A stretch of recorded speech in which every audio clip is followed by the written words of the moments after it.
வாங்க இன்றைக்கி நம்ம வீட்டு ஹெல்த்தி அண்ட் டேஸ்டி லஞ்ச் பார்க்க போகிறோம். இதை பார்த்து லைக் பண்ணி சப்ஸ்கிரைப் பண்ணுங்கள், கமெண்ட் பண்ணுங்கள். இன்றைக்கி பார்த்திங்கன்னா எங்கள் மாடி தோட்டத்தில் விளைஞ்ச முருங்கீரையை வச்சு சப்பாத்தி பண்ணியிருக்கங்க. ஆஸ்மா, தலைவலி, சளி பிரச்சனைங்களுக்கு ரொம்ப நல்லதுங்க.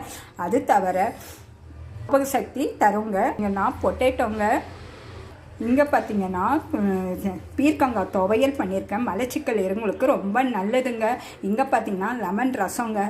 லெமன்னு எடுத்துக்கிட்டோன்னா சாதாரணது, அது ரத்தத்தில் உள்ள கொழுப்புகளை வெளியேற்றுங்க, ரொம்ப நல்லதுங்க. அது தவிர குளிர்ச்சி உள்ளதுங்க. அங்கே எங்கள் மாடி தோட்டத்தில் கத்தாழையும் மோரும் வச்சு ஜூஸ் பண்ணியிருக்கேன். கத்தாழைன்னு எடுத்துக்கிட்டோன்னா கல்லீரல் பிரச்சனை இருக்கிறவங்களுக்கு ரொம்ப நல்லது. அது தவிர சக்கரை நோயாளிக்கு ரொம்ப நல்லதுங்க.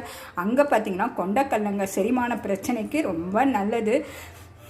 இரும்புச்சத்து அதிகமாக இருக்குங்க. அங்கே எங்கள் மாடி தோட்டத்தில் விளைஞ்ச செம்பருத்தி பூங்க, படப்படப்பு இருக்கிறவங்களுக்கு ரொம்ப நல்லதுங்க.